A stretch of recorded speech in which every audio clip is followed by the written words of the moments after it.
오늘은 이 본문의 말씀을 가지고 큰 존경받는 신앙이란 제목으로 말씀을 증거하겠습니다. 오늘 본문에 보면은 아브라함이 헷 족속에게 큰 존경을 받는 걸 볼 수가 있습니다. 아내 사라의 죽음으로 아브라함이 헷 족속에게 가서 사라 매장지를 이렇게 구합니다. 그때 헷 족속은 아브라함에게 크게 예우를 갖춰서 당신은 우리 가운데 있는 하나님이 세우신 지도자이시니 우리 묘실 중 제일 좋은 것을 택하여 당신의 죽은 자를 장수하소서. 아무도 말릴 사람이 우리 중에 없나이다. 이렇게 말하는 거예요. 헷 족속이 볼 때 아브라함은 자기 동족도 아니고 이방인 나그네로서 거류하는 사람에 불과합니다. 그러니까 조금 이렇게 무시할 수도 있고 좀 깔볼 수도 있고 텃세도 부릴 수가 있었을 거예요. 근데 보니까 그렇지 않아요. 한마디 한마디 정중하게 당신은 하나님의 지도자다 이렇게 높이면서 크게 이렇게 존중하는 모습을 보여주는 것입니다. 이 존경은 하루아침에 이루어지는 것이 아닙니다. 오랫동안 관찰하고 지켜보고 판단하고 겪어보았던 경험이 쌓여서 그를 인정하고 감동하고 호의적일 때 생기는 것입니다. 그러면 아브라함은 어떻게 해서 나그네 이방인 처지에 있으면서도 이렇게 큰 존경을 햇사람들에게서 받을 수 있었느냐 한번 생각하면서 은혜를 나누고자 합니다. 첫 번째로 아브라함이 큰 존경을 받을 수 있는 이유는 그 아브라함이 믿는 하나님의 성령을 따라서 살았기 때문인 것입니다. 아브라함은 자기 욕망이나 자기 중심의 삶을 살고자 하는 삶이 아니라 거룩한 하나님을 믿고 순종하여 주님의 인도를 따라 살았던 사람입니다. 여러분, 성령을 따르는 사람은요, 그 하나님이 주시는 소망이 있어요. 그렇기 때문에 마음속에 깊은 기쁨이 있게 됩니다. 그 기쁨은 너무 순수하고 또 막 솟아나는 기쁨이기 때문에 저절로 밝은 아름다운 웃음이 얼굴에 이렇게 피어나요. 그리고 마음속에 온유하고 겸손하고 긍정적인 마음이 이렇게 나타남으로써 자신감이 생기고 또 겸손하게 이렇게 살게 되는 것입니다. 그것이 세상 사람들이 볼 때 굉장히 매력적으로 보이는 거예요. 순수한 기쁨으로 웃는 모습, 그 말하는 모습이 굉장히 멋지게 보이고 빛나게 보이는 거예요. 이게 세상 사람들이 못 보는 거예요. 성령을 따라 사는 사람들은 아주 존귀하게 보이고 매력적으로 보여요. 아브라함이 그런 모습으로 사니까 그 햇사람들이 그 아브라함을 이렇게 볼 때마다 야, 저 사람은 정말 기쁨이 충만하고 언제나 너그럽고 당당하고 이런 모습이 보여지는 거예요. 그 깨끗하고 순수한 마음을 이렇게 옆에서 보니까 멋있어. 그리고 진실하게 보여. 그러니까 거기서 존경심이 나오는 거예요. 여러분, 성령대로 살면은 뭐 억지로 웃지 않아요. 그 마음 깊은 곳에서 샘솟는 기쁨이 얼굴을 환하게 순수하게 아름답게 멋있게 보이는 거예요. 그런 사람들이 말 한마디 할 때마다 세상에서 못 보는 거예요. 아무리 꾸미고 뭐 해도 그거 못 따라가죠. 이게 성령의 충만함 그런 겁니다. 그러니까 아브라함 그렇게 사는 거예요. 그 사람들 볼 때 야, 참 저 사람은 얼굴이 잘생겨서가 아니에요. 뭐가 이렇게 막 많아서가 아니라 순수한 그 모습, 제 진실한 모습, 그게 성령을 따르는 사람이에요. 그것이 존경의 원인이 되었다. 이렇게 볼 수가 있는 것입니다. 그런데요, 성령을 떠나게 되면은 사람이 좀 천하게 돼요. 그리고 수치를 받게 됩니다. 그 아브라함이 한 번은 그 사는 곳에 기근이 들어가지고 살던 곳을 떠나서 애굽으로 내려갔어요. 그때 하나님 앞에 묻지도 않고 기도하지도 않고 지시도 없이 그냥 자기 욕구대로 자기 생각대로 판단으로 갔어요. 그러니까 성령에 따르지 않은 거죠. 그때 어떻게 됐습니까? 그는 자기 아내 사라 때문에 자기가 죽을까 봐 이건 내 아내가 아니라 내 동생, 여동생, 누이 동생이다 이렇게 속였어요. 그래가지고 그 아내를 애굽 왕 바로에게 뺏겨요. 그래가지고 하나님 인도를 안 따르니까 육신의 생각대로 이렇게 살고자 했을 때 존경커녕 거짓말하게 되고 위험을 당하게 됐다는 거예요. 다행히 하나님께서 아브라함을 생각해가지고 바로에게 꿈으로 나타나가지고 큰 책망을 하니까 아유, 바로가 다시 그 아내 사라를 돌려줬어요. 무사히 돌려는 받았지만 그 바로는 불평을 하는 거예요. 아브라함, 너 거짓말 때문에 내가 죄져서 하나님께 벌 받을 뻔했어. 아브라함이 막 불평하면서 책망을 하는 걸 볼 수가 있어요. 성령으로 살면은 그렇지 않은데 성령을 떠나면 부끄럽고 수치당하고 이렇게 책망을 당하는 겨. 그러므로 믿는 자는 항상 주의 말씀을 주의하고 성령으로 따라 살아야 본인도 기쁘고 세상에 좋은 영향을 끼치고 존경을 받는 거예요. 여러분, 성령을 따라 살려고 애를 써야 됩니다. 그 영국에 나온 청교도 신앙가 존 버년 목사님이 계셨어요. 그분이 국왕의 명을 어겨 설교했다는 죄물로 감옥에 갇혔었습니다. 근데 어느 날 그 옥사장이 그 존 버년 목사님을 존경했기 때문에 아무도 모르게 열쇠를 떼주면서 아유, 목사님 집에 잠깐 다녀서 좀 집에 가족과 사모님과 모두 뵙고 오시라고 이게 호의를 베푼 거예요. 그러니까 그 존 버년 목사님이 이렇게 고맙다고 하면서 집으로 가다가 다시 돌아왔어요. 그러니까 옥사장이 왜 오시냐고, 집에 다녀오시지 왜 그냥 오시냐고. 그러니까 그 목사님이 이렇게 얘기해요. 당신의 호의는 고맙지만 이 길이 성령이 인도하는 길이 아닌 것 같아서 돌아왔습니다. 그리고 다시 감옥에 들어가는 거예요. 그로부터 딱 1시간 후에 그 나라 임금 와서 거기 시찰했어요. 그래도 존 버년 있는 걸 확인하고 나서 돌아갔습니다. 그때 그 옥사장이 막 쫓아와서 아이고 목사님, 성령의 인도하심을 따라서 목사님이 행동하셨기에 목사님도 살고 나도 살았습니다. 이제 제가 언제 목사님 뭐 가라오라 하지 않겠습니다. 목사님 성령 인도가 있으면 말씀만 해주십시오. 언제고 해드리겠습니다. 가고 싶을 때 가시고 오시고 해드리겠습니다. 이러면서 말하더라는 거예요. 이게 성령 인도하면 이러는 거예요. 그 강원도 예수원에서 사역하셨던 대천덕 신부님이 계시는데 그분이 성공의 신부님이에요. 근데 그 할아버지가 R.A. 토레이 목사님입니다. 옛날 무디 목사님을 따라다니던 훌륭한 목사님인데 그 토레이 목사님 글에는 그 성령 충만한 이야기가 많이 써 있어요. 거기에 이런 말이 써 있어요. 나는 아침에 일어나면 성령 충만을 위해서 기도한다. 하나님, 성령 충만하게 도와주십시오. 왜냐하면 성령 충만하지 않으면 오늘 하루 나는 너무나 쉽게 흔들릴 수 있는 사람이기 때문입니다. 그는 또 이렇게 고백을 했어요. 하나님, 제가 성령 충만하다고 느끼지 못할 때에는 함부로 말하지 않도록 도와주십시오.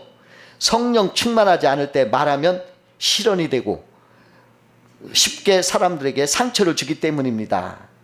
하나님, 제가 성령 충만하지 않을 때 제 인생에 중요한 결정을 하지 않도록 도와주십시오. 성령 충만하지 않으면 저의 결정은 잘못될 가능성이 항상 있기 때문입니다. 이렇게 R.A. 토레이 목사님은 그 성령 충만을 늘 사모했어요. 여러분, 성령 충만은 뭡니까?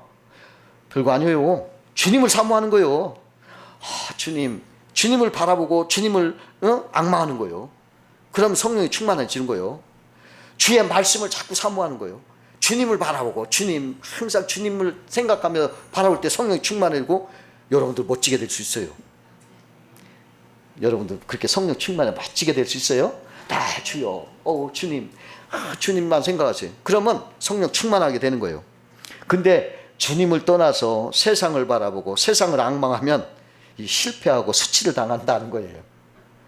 주님을 생각하시면 주님을 생각하는 사람이 어찌 주님의 말씀에 불순종하고 있어요.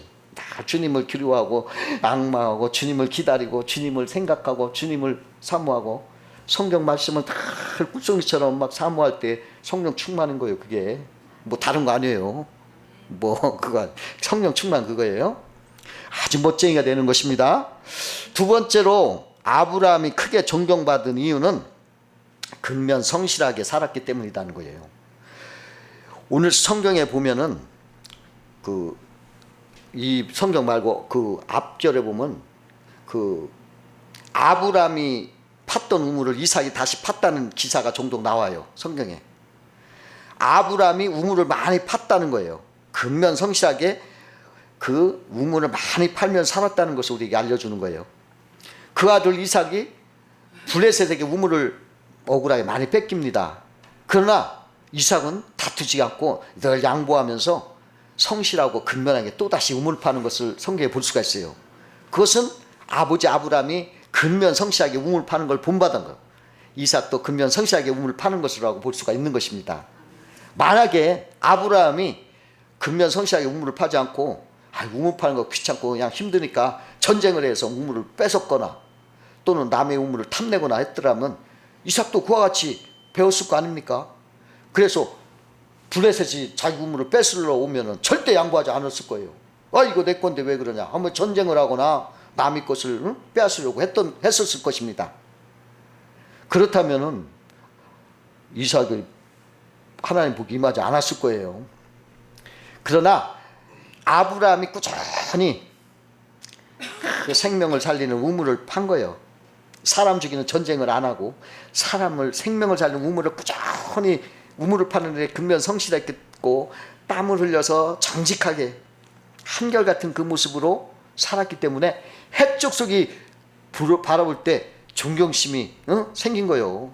야, 저분은 정말 성실하고 저렇게 열심히 하는구나 하고 그 모습에 감동했을 거예요.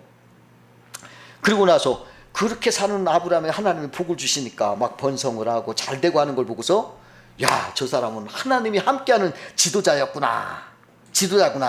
그렇게 마음속에 깊이 인식이 됐기 때문에 그 아브라함이 뭐라고 하니까 전부 나와서 아이고 하십시오 막 그러면서 존경하는 거예요. 여러분, 성실 근면해야 하나님 앞에 영광을 돌리고 보고 있는 거예요. 근세 한국을 대표할 인물이 도산 안창호 선생이에요. 근데 그분이 아주 애국자죠. 안창호 선생 모르는 사람 없어요. 그리고 그분은 교육자입니다. 아주 진실한 신앙이네요. 근데 그 안창호 선생이 미국에 가서 공부할 때예요. 근데 그때 미국에서 청소부를 아르바이트로 하면서 공부했어요. 근데 한 번은 그 미국 저택에 이제 1시간씩 $1달러를 받고 이제 8시간이니까 $8를 계약을 하고 이제 청소를 하게 됐어요. 근데 청소를 하는데 손에 닿지 않으면 이 안창호 선생이 철사를 이렇게 맹기로 가지고 철사 끝에서 이렇게 해서 그런 데까지 구석구석 이렇게 하는 거예요. 근데 그 집이 주인이 이렇게 베란다에서 이렇게 보니까 아유, 저 사람은 그냥 쉬지도 않고 누가 보나 안 보나 그냥 자기 집처럼 열심히 청소하는 걸 너무 성실하게 되니까 감동이 됐어요. 그래가지고 일이 끝난 후에 아유, 당신은 도대체 어느 나라 사람이요? 라고 물었어요. 그때 도산 안창호 선생이 나는 한국 사람입니다. 그렇게 대답을 했어요. 그러니까 주인이 처음에 $1 주기로 약속했는데 $1.5를 줘가지고 $12를 준 거예요. 이제 8달러를 줘야 하는데 $12를. 그러면서 갈 때 이런 말을 했어요. 그 주인이 당신은 청소부가 아니라 참으로 신사입니다. 그렇게 말했다고 합니다. 여러분, 그 성실한 사람은 그렇게 인정을 받는 것입니다. 그 고등학교 상업고등학교를 졸업하는 우리 젊은이가 신앙이 있었어요. 그분이 이제 사회에서 이렇게 돈을 벌면서 성실히 돈을 벌어가지고 이제 자기가 그 전자 대리점 하나를 차린 거예요. 이 사람이 10년을 벌어서. 그래가지고 이제 여기저기서 좀 돈도 꾸고 자기가 버는 거 모여서 그러다가 대리점 사장을 해서 이제 좀 잘 됐어요. 그런데 사기를 당한 거예요, 이 사람이. 그래가지고 이제 그 벌었던 거 돈 다 재산을 다 날리게 됐어요. 그러니까 남한테 돈 꾼 것만 남은 거예요, 빚만. 그래 이 사람이 이거 내가 갚아야 되겠다. 그렇게 생각을 하고 가전제품 외판을 하기 시작한 거예요. 그러고서 날마다 하루하루 판 돈에서 그 당시 이제 옛날이니까 5,000원씩 이건 꼭 갚겠다. 이게 갚아나가기로 한 거예요. 매일 저녁 5,000원을 딱 주머니에 넣고 한강다리를 건너서 용산까지 가서 돈 빌려준 사람을 찾아가서 돈을 갚고 5,000원씩. 그러고 집으로 오고 하루도 빠짐없이 그렇게 날 강바람하며 한강대교 건너서 갚고 내가 이걸 다 갚으면 내가 또다시 시합을 하리라. 이제 이런 마음으로 계속 갚은 거예요. 근데 몇 년이 지나서 드디어 빚을 다 갚았어요. 그리고서 이제 자기도 또다시 재기를 하려고 차곡차곡 진행하는데 그 5,000원씩 갚던 그 주인을 만난 거예요, 어느 날. 근데 그 사람이 말하기를 어떻게 말하냐면 처음에 당신이 5,000원씩 빚을 갚는다고 했을 때 저 사람 며칠 지나면 그만둘 것 같다. 그렇게 생각했었대요. 근데 끝까지 하루도 안 빠지고 이렇게 하는 걸 보고 야, 저 사람 보통 사람 아니구나. 저 사람 믿을 만한 사람이구나. 꼭 재기할 것 같다. 이 생각이 들었다는 거예요. 그러면서 당신 새로 출발한다면 내가 당신 돈을 대주겠어. 내가 당신을 믿고 돈 대주겠어. 이러더라는 거예요. 그러니까 그 사람이 돈을 갚은 게 아니라 신용을 쌓은 거였어요. 그러니까 성실하면 이렇게 하나님이 도와주시는 거예요. 그래서 잠언서에 보면 성실한 사람은 임금 앞에 서고 천한 자 앞에 서지 아니하리라. 잠언서 22장 29절에 이런 말씀했어요. 성실하면 천한 자 앞에 서지 않고 임금 앞에 서리라. 여러분, 우리가 존경받는 것은 성실한 사람이 존경받는 것입니다. 세 번째로 아브라함이 크게 존경받은 이유는 신앙과 삶이 일치했기 때문에 존경을 받은 거예요. 오늘 본문에 보면은 아브라함이 이런 말을 해요. 나는 나그네요 교류자임을 말하면서 자기를 굉장히 겸손하게 이렇게 낮춰서 말을 해요. 나는 나그네입니다. 당신들은 여기 본토생이십니다 하면서 상대방 핵조선을 굉장히 존중하면서 그 말 한마디를 진실하게 말하는 거예요. 조금이라도 교만하거나 고집스럽게 말하지 않고 아주 겸손하게 아주 몸에 배가지고 이렇게 얘기하는 거예요. 그리고 그 아브라함은요, 살 때도 세상에 욕심 부리지 않고 너그럽게 사는 것을 뭐냐면 전에 조카 롯과 같이 그 땅이 좁아 헤어질 때도 그룹끼리 서로 싸우게 돼서 평화 깨지면 안 된다. 그래서 자기가 좋은 걸 롯에게 다 내줘요. 양보하고. 그리고서 너그러운 마음으로 다 양보하는 걸 우리가 성경에 볼 수가 있어요. 또 오늘 사라의 그 매장지를 핵족속이 존경의 마음으로 막 거저준다고 그래요. 그냥 거저가 주십시오. 당신한테 돈 받을 거 아닙니다. 거저준다고 그래도 절대로 공짜를 취하지 않아요. 그러고서 그 값을 분명하게 단 한 푼도 깎지 않고 다 지불해요. 그래가지고 그 공정한 태도를 갖고 있는 걸 볼 수가 있는 것입니다. 하나님의 성품을 닮은 참 신사였던 거예요. 그렇기 때문에 신앙과 삶이 일치된 그 사람을 햇사족들이 굉장히 존경을 했던 것입니다. 여러분, 그 한국유리의 최태섭 장로님이 있어요. 지금 돌아가셨는데 그분이요, 해방 당시에 그 중국 만주에서 사업을 하고 있었던 사람이요. 근데 만주에 공산주의 들어와가지고 공산당원들이 인민재판을 보는 거예요. 그래가지고 그 공산당들이 기업체 사장을 다 비롯해서 부자들을 전부 운동장에 모아놓고 그 밑에 있는 사람들을 쭉 그 부자들 밑에서 일하던 종업원들 그런 사람들 다 쭉 모아놓고서 인민재판을 시작한 거예요. 그 현장 분위기는 그 부자 한 사람을 딱 들고 이 사람 어떻소 하고 물어요. 그러면 그 사람 죽여야 됩니다. 그냥 그 자리에서 죽이는 거예요. 공산당들이 인민재판 그냥 죽이는 거예요. 그러니까 최태섭 장로님도 잡혀왔어요. 그러니까 아이고 나는 이제 죽었구나. 나는 이제 여기서 내 인생이 끝나는구나.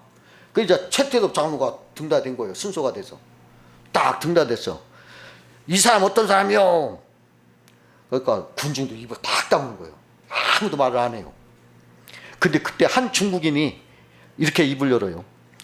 이분은 우리 집 형편이 어려울 때 아이들을 학교와 병원에 보낼 수 있도록 도와준 분입니다. 그러니 그분은 살려줬으면 좋겠습니다. 그러자 그 옆에 있던 사람들도 모두가 그 사람은 좋은 사람입니다. 이렇게 거들어준 거예요. 그래서 그가 거기서 살아나왔어요. 그래서 살아나왔어요. 그 최장로님 그래 한국에 와서 이제 해방 후에 대한민국에서 이제 사업을 또 계속했어요. 근데 유교 사변이 일어난 거예요. 그러니까 이 최장로님이 은행에 찾아가서 자기 빚을 갚으러 간 거예요. 은행에 가서 빚진 돈을 갚으러 갔어요. 왜 혹시 내가 전쟁 나서 죽으면 이 돈을 못 갚는다. 그래서 돈 갚으러 간 거예요. 그러니까 그때 은행원이 뭐라고 하냐면 전쟁으로 다른 사람들은 갚으려던 빚도 안 갚을 판인데 당신은 뭐하러 갚느냐 하고 핀잔을 하더라는 거예요. 그냥 가라. 이제 전쟁이 어떻게 될지 모르는데 가라. 그러나 그가 끝내 아니다. 나는 빚을 다 갚아야겠다. 그 자리에서 다 갚고 나서 왔어요. 근데 그 이름이요 은행가에 알려지게 된 거예요. 최태섭 알려진 거예요. 나중에 최태섭 장로님이 사업을 하려고 돈을 꾸러 은행에 갔는데 은행장이 그걸 알아보고 아이고 당신은 무조건 내가 믿겠소. 얼마든지 말하시오. 그 돈을 다 빌려드리겠습니다. 무조건 뻗줬어요. 그래서 그분이 그 돈으로 또 크게 성공을 해가지고 한국유리 창업주가 됐습니다. 한국유리 창업주. 그래가지고 많은 사람들 앞에 존경을 받았던 것입니다. 의롭게 살면은 복임하고 존경이 따라오는 것이에요. 아브라함은 신앙과 생활에 일치한 사람이었어요. 그래서 큰 존경을 받았던 거예요. 오늘날 기독교가 사람들 앞에 비난받는 걸 우리가 볼 수 있습니다. 믿는 사람들이 신앙과 삶이 일치하지 않기 때문에 그런 것입니다. 아브라함처럼 성령 충만하여 본인도 행복하고 존경받는 크리스찬 되어야 되는 것입니다. 그 젊은 시절에 인도의 성자 간디는 기독교를 믿으려고 여러 번 교회를 찾았다고 그래요. 그런데 교회 가면 자꾸 어떤 불친한 사람들이 막 그를 실망을 주는 겨.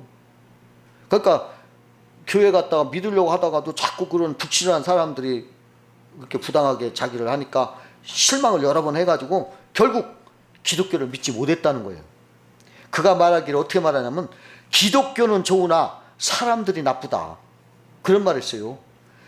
그분이 기독교를 믿었다면 수억의 인도 사람들이 기독교로 돌아왔을 거라는 거예요.